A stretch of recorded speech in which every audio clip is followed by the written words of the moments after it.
parkour is getting from one point to another point as fast and as effective as possible.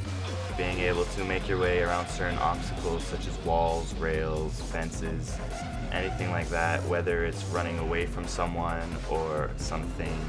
Whether a good example would be, someone trying to rob you.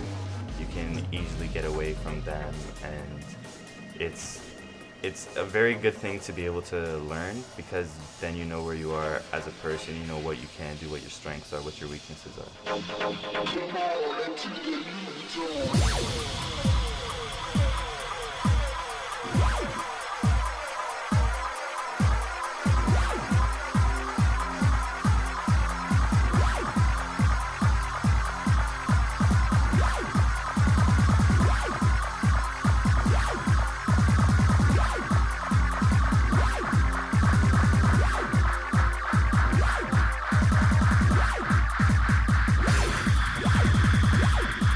Basically, it's kind of like a self-defense instead of like karate or kung fu, that kind of self-defense. It's more of like an escape self-defense. If someone was chasing me, or if my life was in danger, my house caught on fire, I would have the abilities to get out of my house, jump off the top of my house, and live.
Parkour was developed in France, and it was actually from David Bell's father, who was in the military.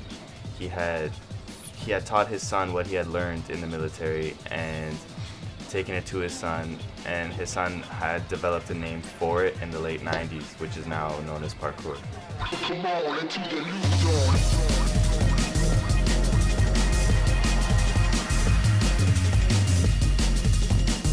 From there, he trained a couple of other groups. He trained the Yamakasi, which is one of the European groups, and so he trained them. And basically, it started in France, in Nice, where he currently lives right now. So David Bell started it all, and he's been doing it for 18 years so far. So yeah, that's where it started, and that's where it came from.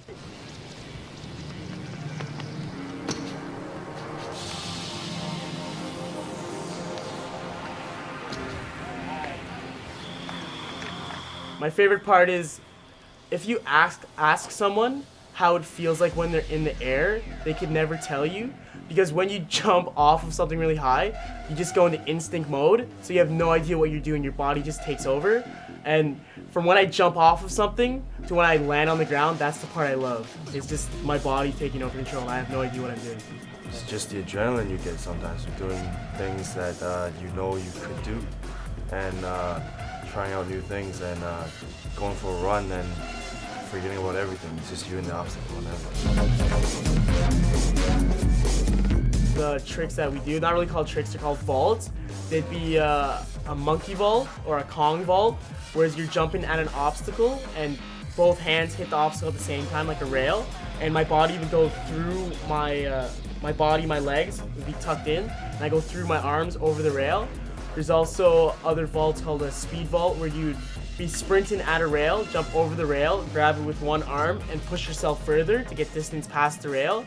There's other moves called a cat leap, where basically you'd be jumping off of like a flat landing, jumping over onto a wall, and your hands and feet would land parallel onto the wall. There's other moves like precisions. A precision would just be jumping over a gap. So it'd be just like jumping over an 8-foot gap from one wall to another wall. There's also dash vaults. A dash vault, if you have like a slab of concrete or like a big railing or something, a dash vault would be you're running at the obstacle. You jump over the obstacle and basically it looks like your whole body's up in the air. You put your arms behind your back and you just tap the obstacle with your hands and you fly over the obstacle.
Body and mind, it's like 50-50 like each way. Like you need to be focused, you have to be mentally prepared about what you're doing, but you have to be physically able to go over whatever obstacles come in front of you.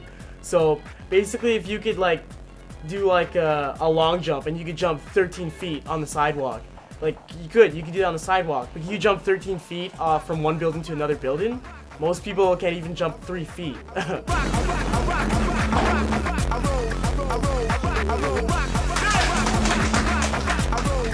I sprained my ankle once, and I hurt my thumb like a year ago. It was just like minor injuries, but when I sprained my ankle, I was just out for like 2 months. Oh. I overshot the whole rail. Cool? Yeah, I'm cool. Other guys, this one guy came out to a meet once. He was jumping on these pillars, and one foot missed the pillar, and he kind of face planted into the sidewalk. So yeah, we actually have pictures of him on our website, and there's like a lot of blood all over the place.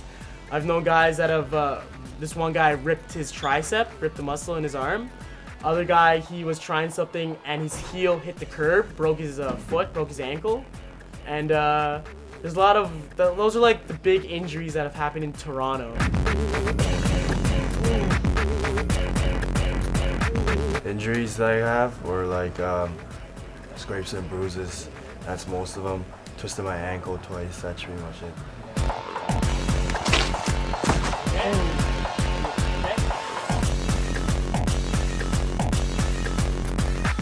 I try to train every single day, and I would go out. Well, first I would go to the gym in the morning every day, and then after that I'd go to my park. I'd do some body weight training, and then I try to do some actual parkour for about 3 to 4 hours.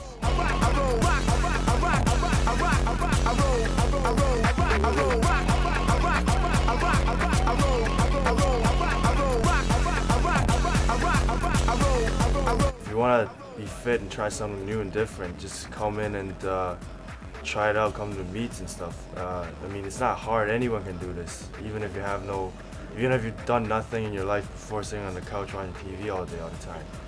You can still do this. Just start slow, start with the basics. You will surprise yourself. Yeah, exactly.